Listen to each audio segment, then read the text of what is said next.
I know there's only 6 elected members at present, but it's 5:33 and I understand that we have some questions to ask and I'm sure everyone would like to get onto it.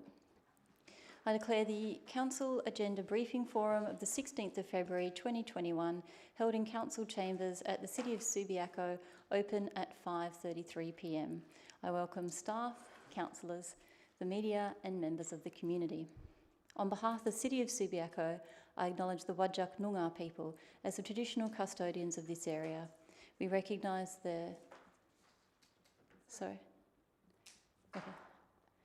On behalf of the City of Subiaco, I acknowledge the Whadjuk Noongar people as the traditional custodians of this area. We recognise their cultural connection to the land and waterways of Subiaco and their continuing contribution to our city. Welcome everyone.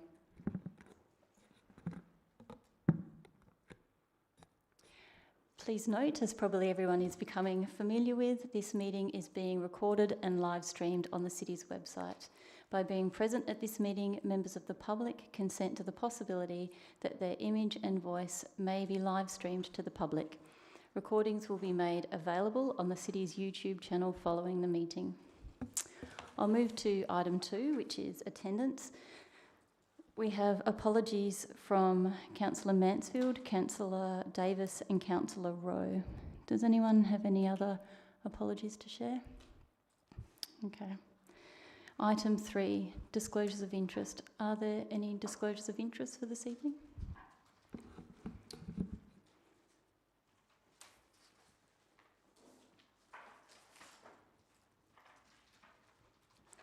We're at item 4, approved deputations, of which there are none.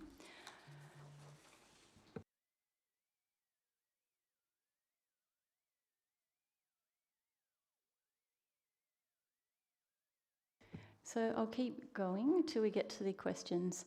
The conditions of entry should be understood by all.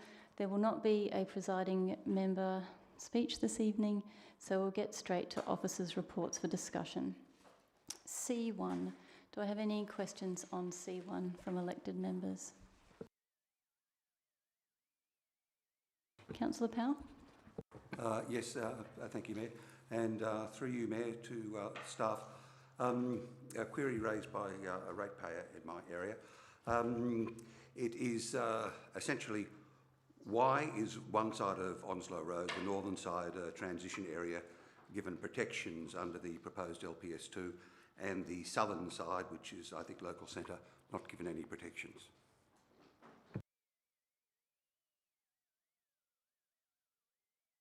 Manager for Planning Services.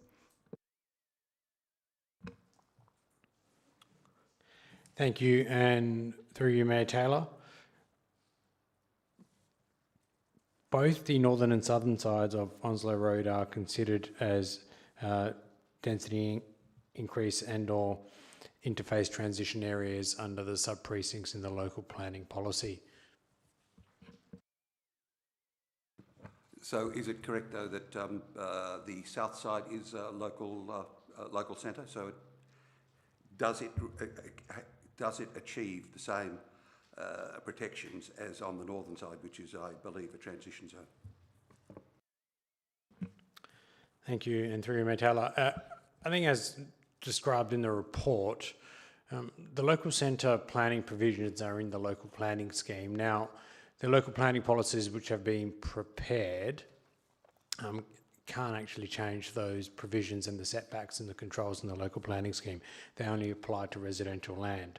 So while the transition area exists for residential lots, development on lots zoned local centre are actually guided by the local planning scheme number 5 and not these local planning policies which apply to residential zoned land. That's pretty clear in this report, I think in a couple of sections. Any further questions from elected members on C1? If not, I'll move to C2 then. C2, Draft Local Planning Policy 2.1. Do I have any questions on that? We'll keep going then. C3, Draft State Planning Policy 4.2, Activity Centres. Councillor Jennings. Thank you, Mayor. I just wanted to say sorry when I was talking too loudly before in the opening. Apologise for that. I didn't realise I could be heard. Sorry.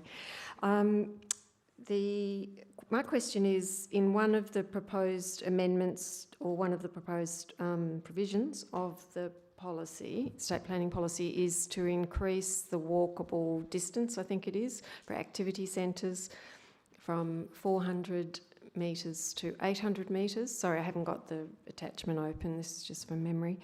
And the proposal is to increase the density from something like currently 25 to 40 or 45 plus. I think that's what it said. So what is the interrelationship between that and ultimately sort of the density that we will end up with, say, when we do our next revision of all our planning framework?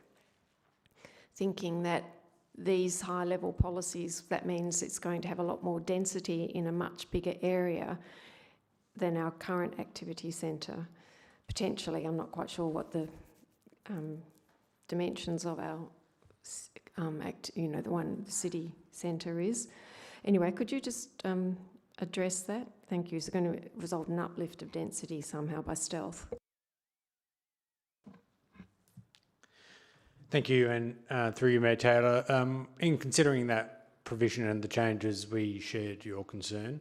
So what the changes were is providing some density guidance within the, when a local government does some precinct planning for their activity centre. So we had a look at the provisions, and we're not really concerned as the walkable catchment has been clarified from an agreed central point through the activity centre, and it suggests some central points such as a train station. So when we drew the radius from the Subiaco train station, most of our activity centre was in there, and it doesn't capture too many residential areas, which would be increased in density that actually haven't already been anyway.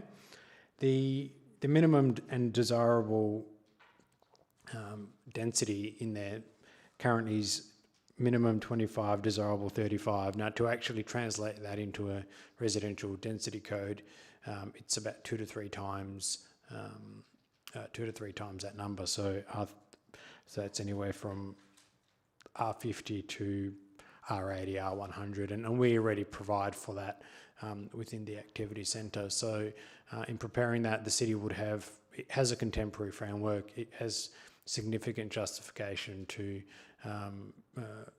have similar density controls and standards apply, and we don't see any additional changes that will affect surrounding residential areas which have been classified by our WAPC endorsed strategy to be retained for character, for their character values. So I think we're in a pretty strong framework to not have any additional density that's not unwarranted or unwanted. Thank you, Mayor. So, but even within the activity centre, if that new figure, which was 40 or 45, is that going to mean that we're going to have to uplift our targets or our zonings or whatever within the activity centre, say, in the next time that we review everything? Could that be an outcome? That's what the WAPC and the Minister will sort of demand?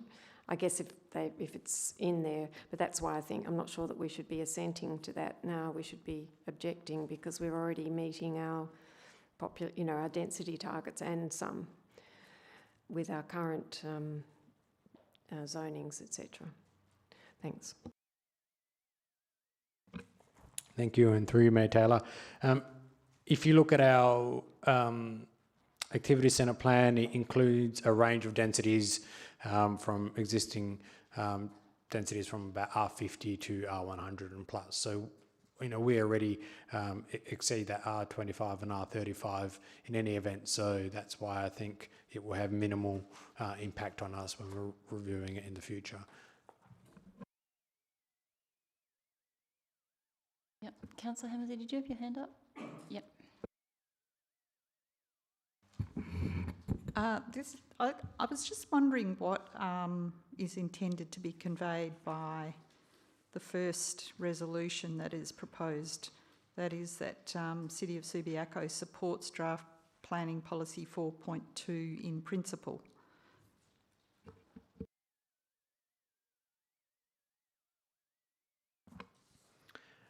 Thank you, and through you, Mayor Taylor, we support primarily the changes that are proposed by the policy, the updating of the policy, and support a contemporary state planning policy. That's what that would entail. And the second point of it is it provides some additional clarifications which the city recommends to be included in an amended policy.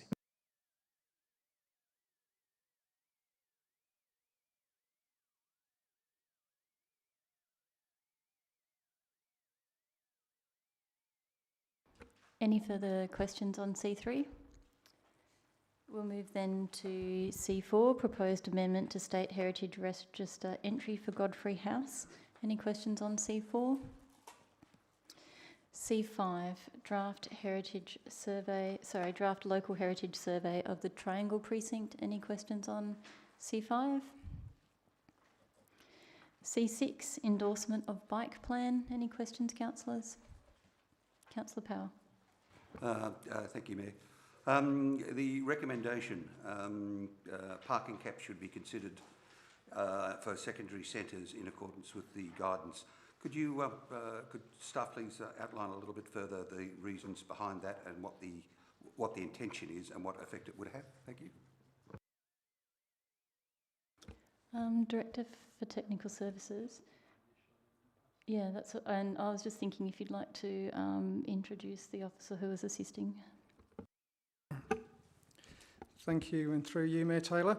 If I could pass the question, and if you mind repeating the question again, please, we just to David Carter, who's our Senior Technical Officer who's been project lead on the draft bike plan.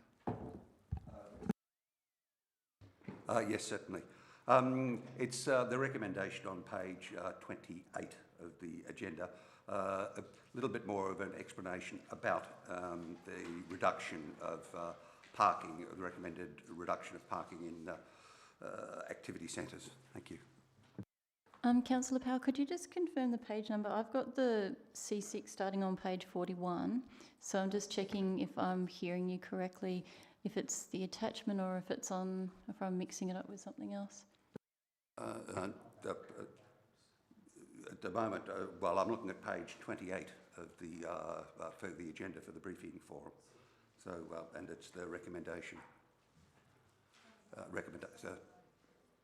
Sorry, Councillor Powell, you're confusing me because I'm asking for questions on C6 endorsement of the draft bike plan, which is why I'm wondering if your question is on a different item.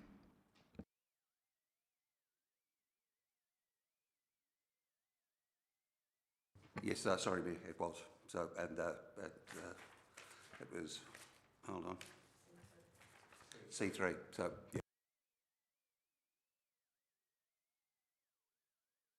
Do you have a question on the bike plan? Oops, sorry, that's me bumping it on and off. Okay, so is there any other questions from any other councillors on C6? Okay. C7, Administration Centre Building on page 44. Any questions on that? C8, Agenda Briefing Forum and Ordinary Council Meeting Dates. Any questions? Sorry, Councillor Hammersley. Thank you. Yeah, I was just interested in a little extra information about the annual electors meeting. So I understand there's a hold-up with the annual financial statements, but we don't have much information for the public about when that might be resolved. So that's my first question. Do we have any idea when that issue might be resolved? And my second question is there are other local governments who are holding their annual meetings, so presumably they were in front of the line of people waiting for things. I mean, I just wonder why they can achieve it but we can't, if anyone's got an answer to that question.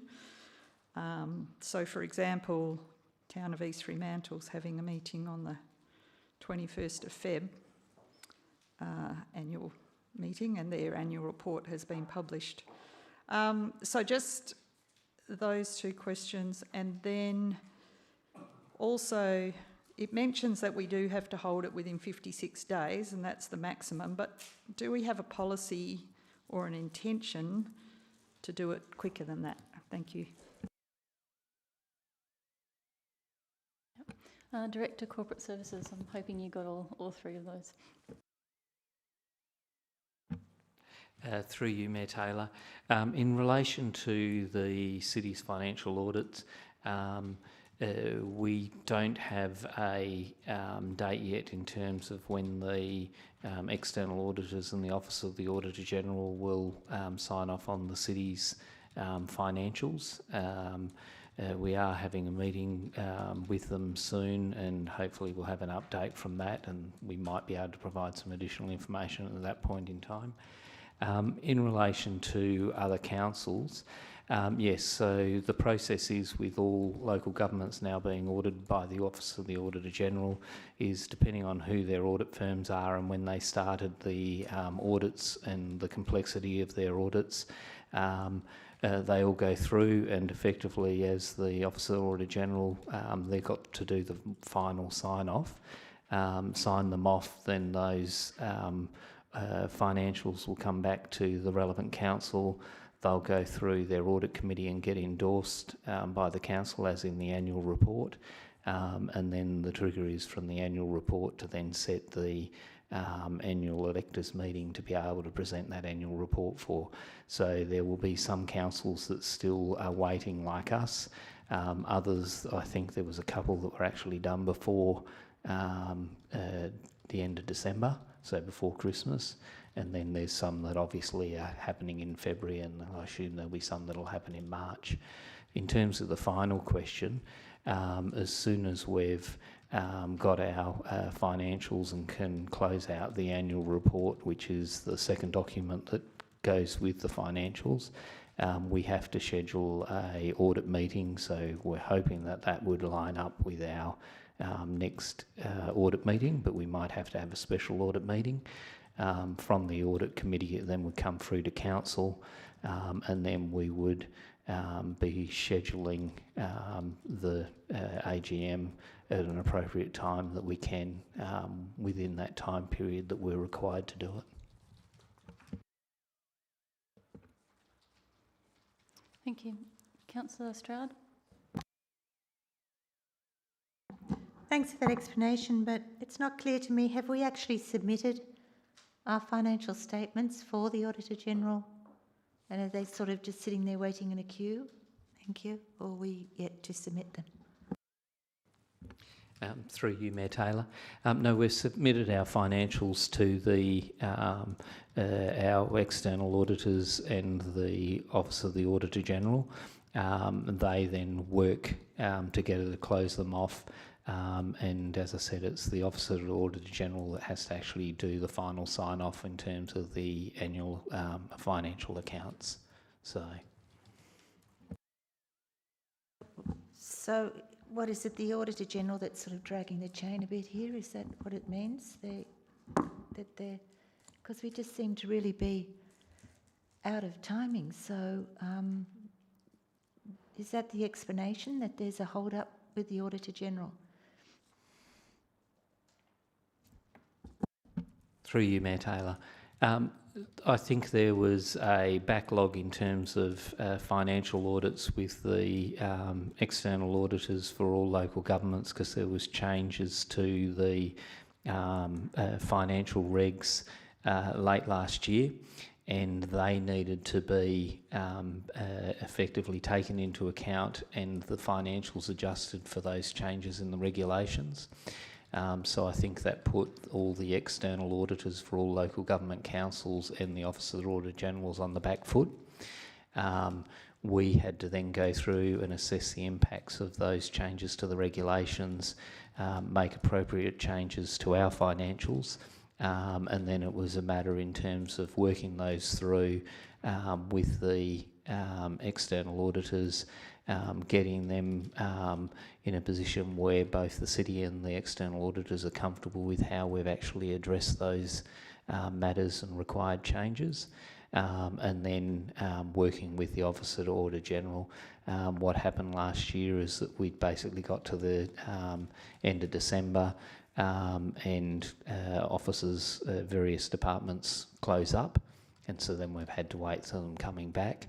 So we're still waiting for the final sign-off, or if they need us to make any final adjustments to address those regulations. And then we'd do those, and then we'd get the sign-off for them. Thank you, through you, Mayor. Thank you. So it just sounds like there was quite some considerable change, was there, with the regulations?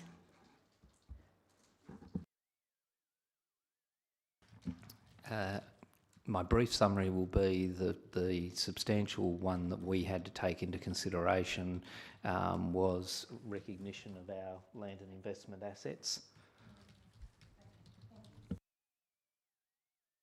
Any further questions on C8? C9, review of wards and councillor representation. Any questions on C9? Councillor De Vries.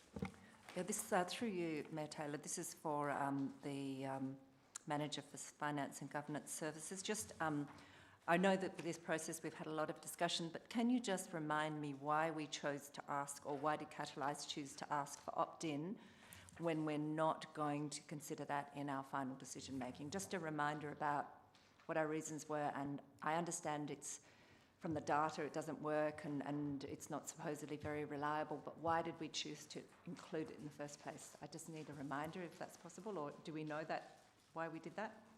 Thank you. I do remember that being discussed at length at our the workshop that we covered, and that was questioned a few times in that process. I don't know if I'd be able to answer that in a sentence. Director of Corporate Services, did you want to take that on notice?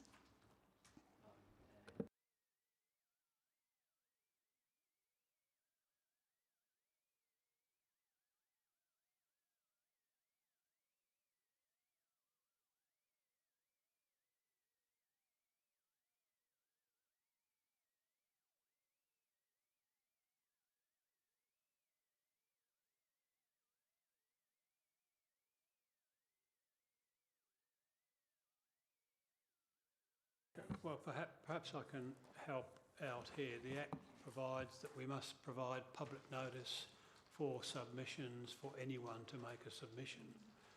So whilst we use Catalyse to make a direct contact with 5,000 electors, that doesn't prevent others from making submissions who were not contacted through that process. Any further questions on C9? Councillor Hammersley. Thank you. On page 54 of the agenda, in the first whole paragraph at the top of the page, there's a suggestion in that paragraph that somehow the minister would have power to impose on the city of Subiaco the least preferred option of the electors of the city. And I've had a very good read of Schedule 2.2, and I'm struggling to see where that power of the minister arises from. So could somebody point me to where they think it comes from?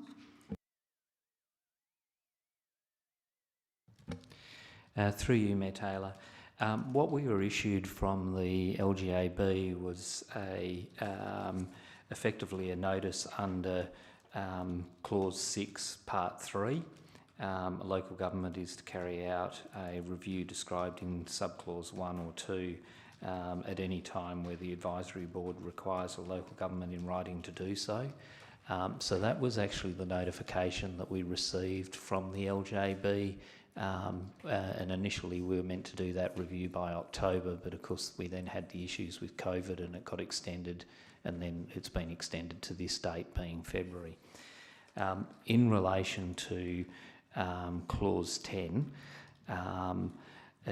recommendations by the Advisory Board, Part 4 talks about where a local government may fail, and I think the inference in the report was that if we don't make some kind of recommendation proposing what we want to have as the outcome, the Advisory Board may recommend orders to the Minister to bring appropriate changes, but they still have to give effect to the requirements in relation to criteria under Part 8, is my understanding. Thank you. That's not what that paragraph says, though, I don't think. What it seems to suggest is that if we do comply with the requirements to deliver, it's in Clause 9, that we must, on completing a review, the local government is to make a report in writing to the Advisory Board and may propose by absolute majority to the Board the making of any order under section 2.21, 2.33 or 2.183 it thinks fit. So I'm very curious to understand where this thinking is coming from, that having gone through the proper process and having delivered as the local government thinks fit under this clause, having been reviewed by the Advisory Board, who has a statutory role to check that in respect of wards, and I emphasise that, it's only about the wards because Clause 8 is only about wards. They have to go through the process of checking the community of interest, physical and topographic features, demographic trends, economic factors and ratio of councillors to electors. And if they are satisfied that those are appropriately addressed, then they must advise the Minister to proceed. And then the Minister just has the power to either accept or reject a recommendation. And there just doesn't seem to be any power in the Minister to come along and say, oh, I don't like the number of councillors you've chosen, so I'm going to change your wards. And that's really the thrust of my question. Where is this advice that we're getting coming from? Because it doesn't seem to be open, but I may be wrong. So if someone can give me an explanation, that would be good. Through you, Mayor Taylor. I think I caught everything you were saying, and I agree with you. If the city makes a submission for orders, like finalises our review, makes a submission for orders, then the LGAB's process is to look at that, and effectively there's two parts to that. If they thought we hadn't taken something in Part 8 correctly into consideration, they could come back to the local government and say, we don't think you've actually applied this correctly, please relook at it and resubmit in relation to that matter.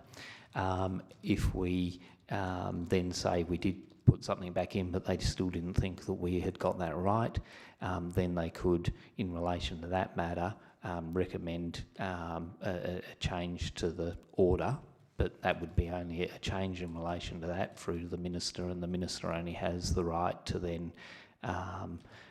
either accept or reject the recommendation for orders from the LGAB. So I agree with what you've summarised there. I might have picked up the wrong reference, so I just need the page number that you were giving me again. 54. Okay, I went to 64 and I was very confused because I couldn't find what you were reading.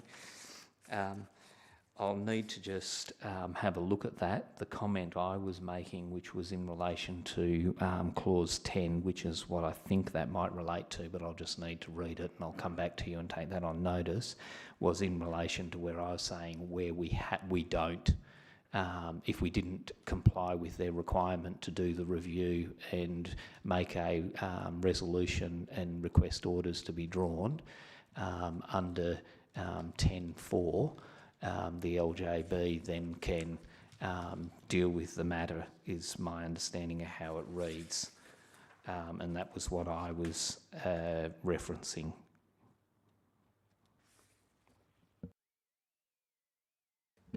Thank you. That's very helpful, because I think your answer has helped, because what it exposes to me is that there's a little bit of, I think what this paragraph would be trying to say is that if you don't come to a resolution, if we end up where we were last time, which is that we didn't get anywhere, then the board might take it into their own hands.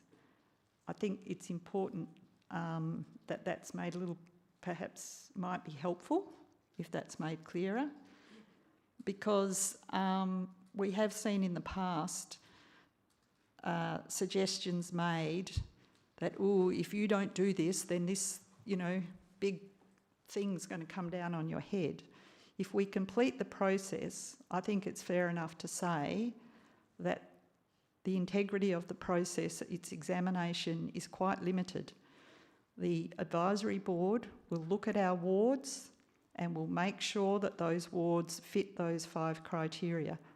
But it doesn't do any such thing when it comes to the number of councillors. It just doesn't have a role.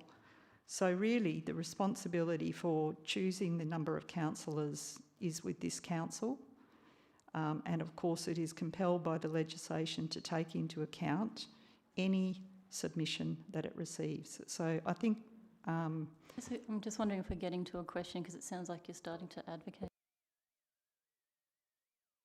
But my question is, can the report be clarified to make that distinction clear?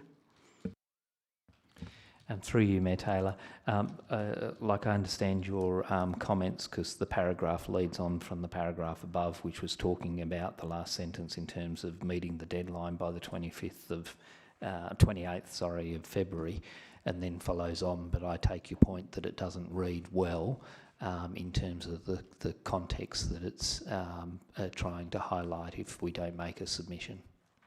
So we'll clarify that between now and the council meeting. Any further questions on C9? Councillor Jennings. Thank you, Mayor.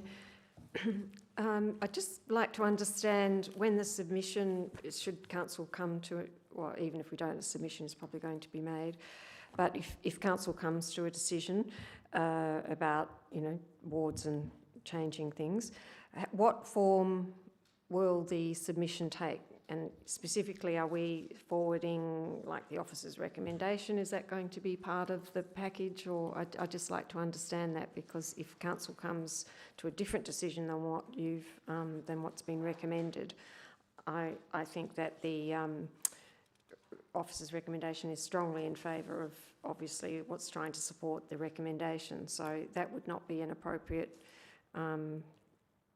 document to send to the Local Government Advisory Board, in my view, if we came to a different set of or different outcomes than has been recommended. Thanks. Through you, Mayor Taylor, effectively on page 63, I think it is, it gives an outline of the information that is required to be provided as supporting information.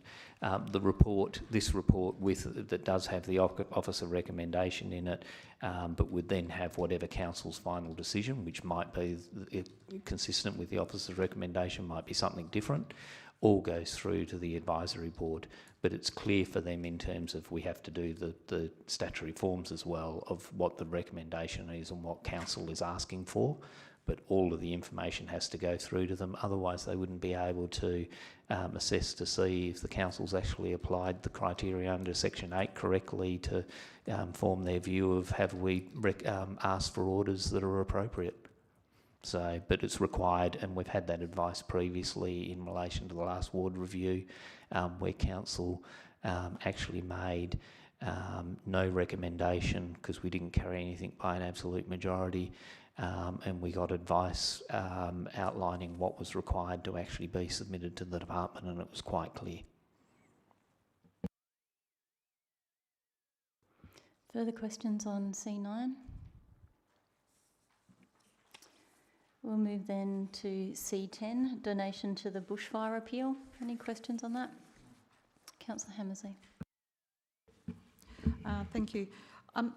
I just wanted to ask whether this is something that we do for all the natural disasters that occur.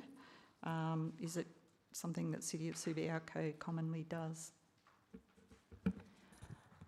Since my time as mayor, it's only happened once before, and that was, as it's got in the report on the first page where the officer's recommendation is on page 67. This has been done before when Councillor De Vries brought an elected member motion to have a Red Cross Disaster Relief and Recovery Fund receive $10,000 from council. Oh, my apologies, Councillor Stroud. And then we have the Lord Mayor's Distress Relief Fund, which is only generally triggered in times where there's West Australian natural disasters, and that's only been triggered not as frequently as one might think. CEO Fruing, I don't know if you've got actual numbers on that, but I do remember reading it, that it has been invoked from time to time when there's been state-level natural disasters, and this was considered one of them. And I had many inquiries from members of the community about the best way to support any relief efforts, and it was strongly recommended to donate to this distress relief fund through the City of Perth, the Lord Mayor. So that's sort of the background for how these things have come about. Councillor? So I gather it's being considered and view formed that it's better to go through that fund and let it wash out in the $12 million or so that's there, rather than consider a direct donation to the local, for example, to the local government.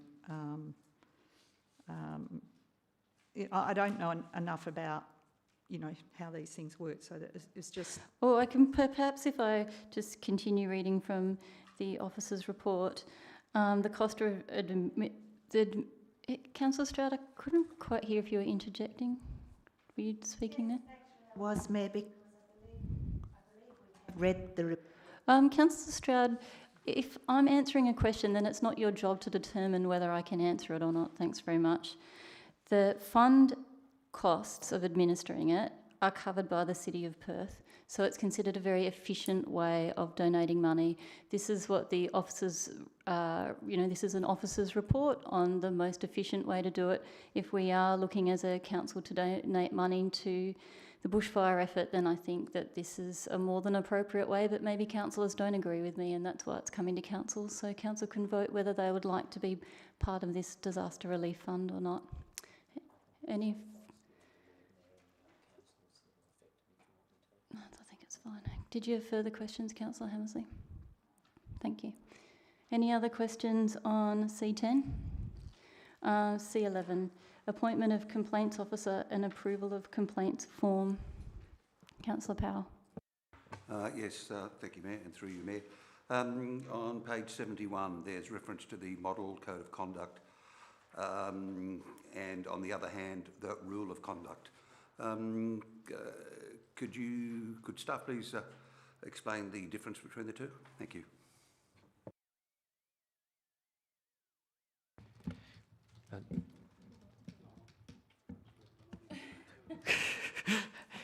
Through you, Mayor Taylor, we did have the rules of conduct.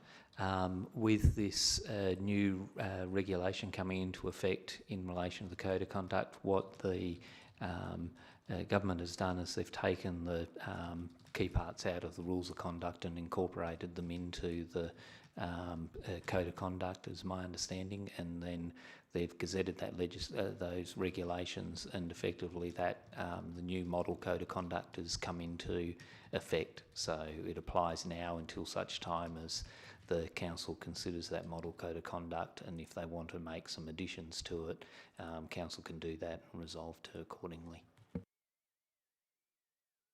Any further questions on C11? I'll move then to C12. The budget review on page 72. Any questions on C12? Councillor Stroud. Thank you, through you, Mayor. I was just interested in the budget of $100,000 to be undertaken for an internal audit of the city's IT systems and security. That seemed a lot of money. However, the para goes on to also explain it will enable the city to implement recommendations from the audit, likely to be further policy development, as well as implementation of additional security systems and software. And we've already made a bit of quite a few commitments to our security systems, certainly from a council point of view, from that locked lizard to Object Connect, or whatever it is, Objective Connect. So I just wondered if you could just explain all that a bit more for me, because it just does seem to be a lot of money. So I suppose if we break it down, how much do you think an internal audit costs? And then what money's left over for these other... There's obviously... you're expecting recommendations that will be implemented as well from it, I suppose. Thank you.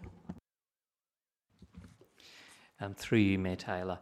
This is actually a Office of the Auditor General's, one of their performance audits that they did on security, IT security systems.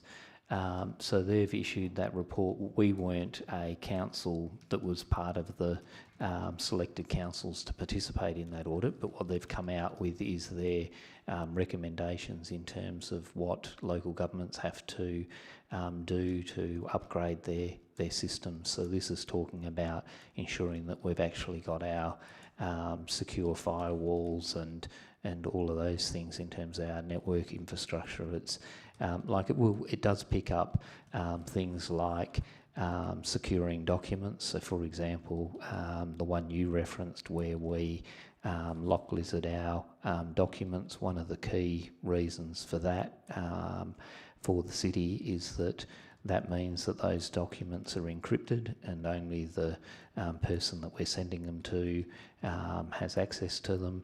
And on our secure site, if someone hacked into our secure site and then access those documents, because they're also encrypted, it gives that second level of security, and they'd need to be able to break that encryption as well to be able to get into those documents. So the Officer Auditor General's audit came out and identified all the matters. It's a pretty high standard that they're trying to apply. If we went to apply the standard that they want for local government as a whole, I think it would be a substantial amount of money, a lot more than what we're suggesting in here. What we're suggesting is addressing some of the areas that, when we've looked at that report and done some independent checks of our systems, that those main security areas need to be brought to a higher standard, and the money's in there. And the reference to policies is that around any systems changes that you make, you've got to make sure you've got appropriate policies and procedures in terms of how systems and security access might be adjusted, who has the ability to adjust those access and those kind of things. So we need to do documentation in relation to it to meet the level of compliance. Thank you, through you, Mayor. So I realise that IT is quite an expensive area, but it still surprises me. I mean, I realise it's not just about the secure documentation that councillors would access. You've mentioned secure firewalls and just probably the storage of our local government documents as a whole, our financial documents and everything. So, and that now the Auditor General is expecting an even higher standard. So, where would you put us on that? 1 to 10 on our way to meeting that high. If 10 is the highest standard, where would you put us as a local government? Do you think we're halfway there, or 6 out of 10, or? Through you, Mayor Taylor, I really can't kind of do that assessment. The reality is that all local governments at different sizes have different complexities and different systems. So some of the city systems are more secure than others. Some might be in terms of how we might have set those systems up, and we need to actually structure how the databases and the systems are actually set. We do have I just checked because I wasn't sure if the report from the Office of the Auditor Generals had come through to our Audit Committee, but because the Audit Committee was rescheduled and is scheduled for March, what we've got is a situation where we've provided some funding in relation to addressing the issues, but our response to the Office of the Auditor General's report will come through the Audit Committee and then to Council, and that'll address all the things that you did in terms of, okay, here's where we've got some gaps that we need to address that will then relate back. But we need to do the budget review to ensure that we've actually got a budget, so then when that goes through, we can implement the changes. Perhaps I could also add some additional comments through the Mayor. I do know from my personal knowledge that since the Auditor General has been involved in conducting these IT audits, they conduct their audits to a very high standard. The audits that have been completed with other local governments have found them all to be deficient in one way or another, usually regarding systems, and I suspect they will probably find the same or similar deficiencies here. That's not to say that our systems are any weaker than any of our comparable local government peers, but they're not comparing us with each other. They're comparing us with the highest standards possible that are operable in state government departments with budgets many hundreds of times larger than individual local governments. So they are conducting their audit to the highest standards, to the highest level, regardless of the size of the organisation they're conducting their audit.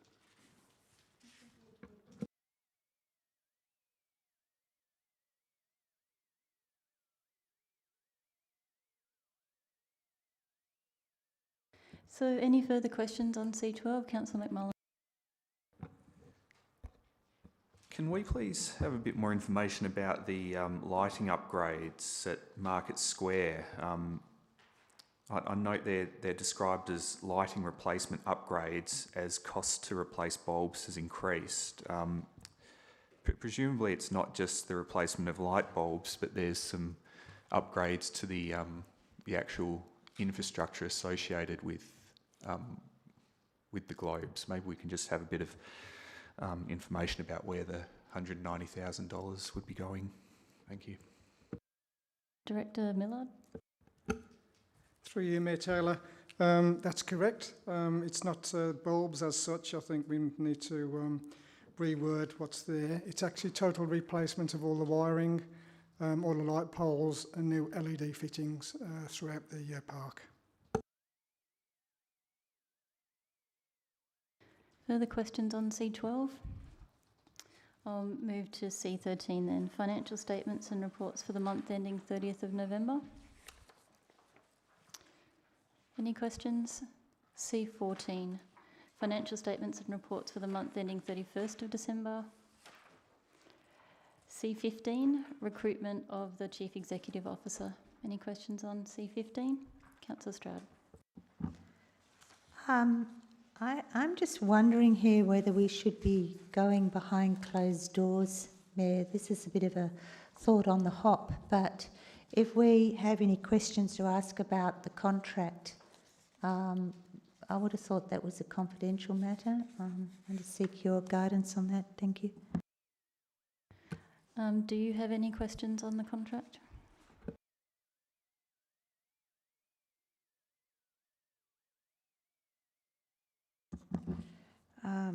Not specifically about the contract, no.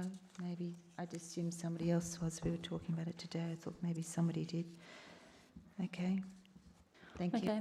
Well, if there's no further questions on, or no questions on C15, I'll look to close the meeting. Okay, sorry. The way that you said that, I thought was, okay. Okay. Councillor Stroud, your questions that aren't confidential on C15.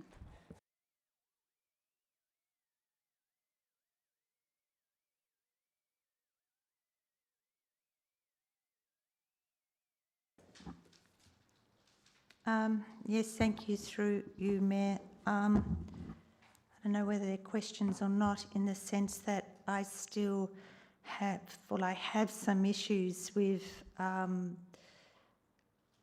of the expression and grammar of the Chief Executive Officer package that's been put together. I'm not too sure how to handle this, but I think some of the expression is really wanting. I just believe that the standard we set, if it's low standard, how can we expect the very best to attract the CEO? And I just don't know how to really go about to correct this, but it's perhaps it could be proofread again, Subiaco today, and the form of expressions and so on that are there are not good. It's not good grammar. And then moving on to the job description, I was just a little bit confused with reports to council through the mayor. I was a little bit confused with that expression. So it says job description, position title, obviously CEO, classification, so on. Then it says reports to council through the mayor.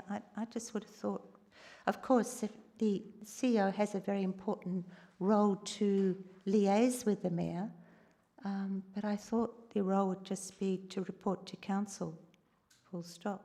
Or maybe report to council and the mayor, but not through the mayor. I thought that was just a strange expression. So I could go on. I don't know how much time to take on this, but...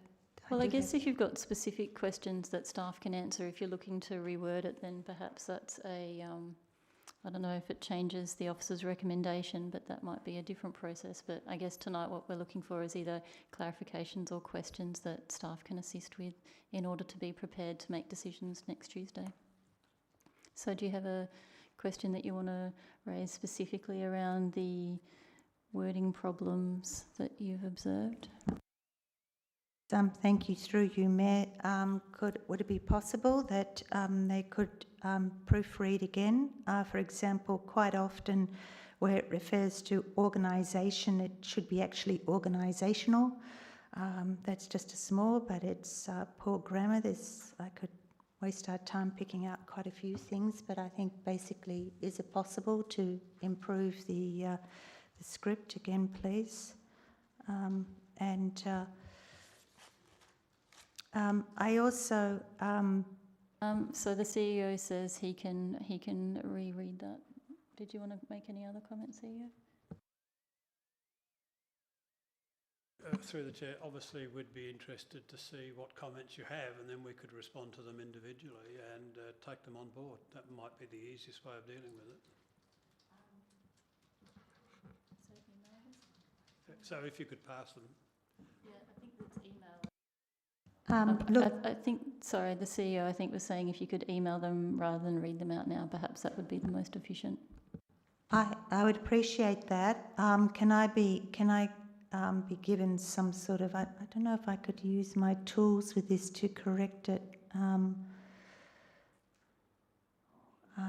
Maybe I need a Word version or something. I can seem to colour it. You know, it's just going to be, I don't want it to take too much of my time, if you don't mind. I just wondered if, I'm not too sure that I can actually, I've got it in preview and I don't think I can, I'm thinking of the quickest way to correct it and send it to you. So I'll just discuss that tomorrow, I suppose. Thank you. I have one more question, thank you, through you, the Mayor. The suggestion is, now if this goes through next week, which is going to be the 23rd, the suggestion is for all applications to be back by the 15th of March. I believe that's not even giving 4 weeks. You know, by the time we pass it next week, they organise an advertisement and so on. It sort of seems to be just on 3 weeks. Is that the intention, that we're only going to give 3 weeks for, particularly with COVID, and you know, if we had another COVID wave and so on? Do you think we should? Councillor Stroud, I'm not sure if you were at the councillor workshop on this matter. This was discussed. The consultant gave advice that their research shows that extending the application period doesn't improve the quality of applicant at all, and in fact can sometimes it has an opposite effect. And so the recommendation from the consultants that we appointed, and it was discussed at least once, if not more, at the meeting about the reasons behind this, and he strongly advocated not having it open. Of course, if there was some kind of emergency situation that wasn't anticipated, that might change things, but that was even, I think, covered on the night as well, and the consultant was of the opinion that this was an appropriate way forward, which is why they were recommending it. CEO, did you have anything to add? Through the chair, no, that's exactly right. Jeff Blades did indicate that he thought 17 or 18 days would be the maximum he would recommend. So if an advertisement was placed on, say, the Saturday, it may well be that the closing date will be 2 weeks on the Monday. So that's only 16 days. He thought that's industry standard and would be sufficient. Thank you, Mayor. Just to remind you, I very much was at both workshops. Thank you. Any further questions on C15? Councillor Jennings. Thank you, Mayor. In regards to the selection of the independent person onto the selection panel, is there going to be some sort of criteria applied to, so we don't get applications from 1,000 people? Because if we probably won't, and it's going to be voluntary, so I don't know how many people will apply, and any sort of filtering process, or will council be presented with all the applicants and we'll just select? How is this contemplated to work? Thank you. Through the chair, yes, that's an interesting move by the Minister, putting that clause into the regulations without a lot of discussion. Look, my first thoughts are, whilst there's been some commentary on who this person would be, and they've nominated people like previous CEOs or previous elected members, or rather previous mayors or presidents, or even current mayors and presidents and current CEOs, my preference, however, would be for someone perhaps nominated by the Public Sector Commission, someone totally removed, so they can provide totally independent advice. And my information is that this new process has in fact been based on the process used by the Public Sector Commission for senior officers in any event.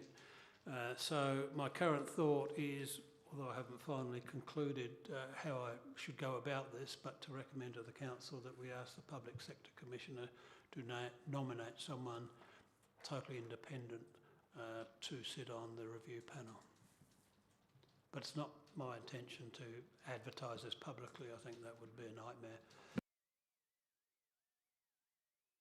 Any further questions on C15, Councillor Stroud?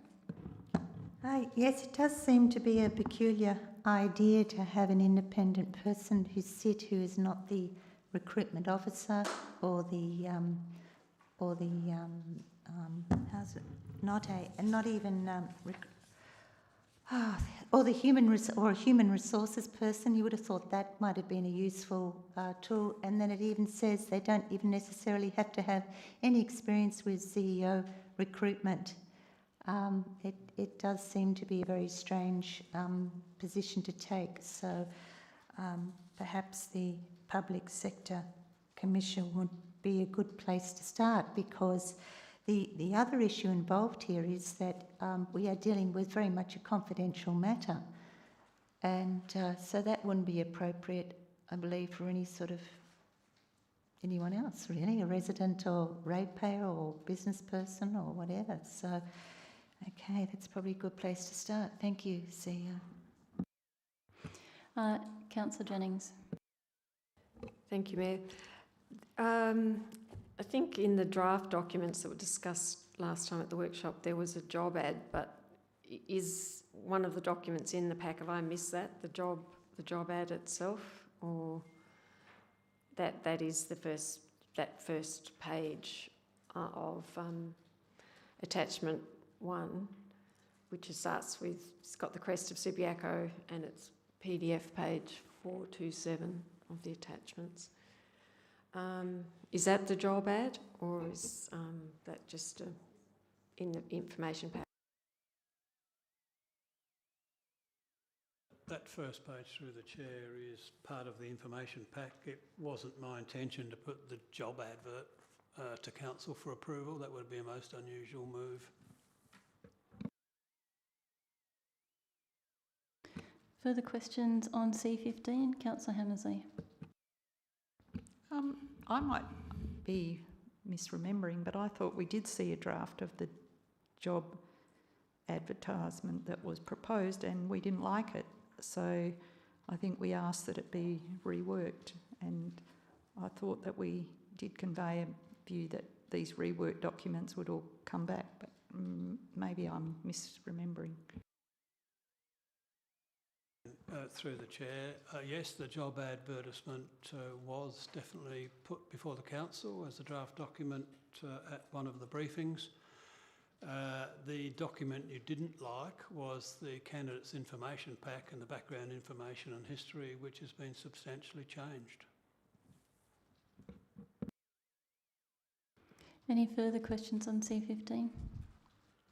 Councillor Stroud. Yes, thank you. Thank you through you, Mayor. I do believe that myself and another councillor actually did definitely pass comment on the job advertisement and asked for it to be rewritten. So I think it would be prudent to include that in the package. Thank you.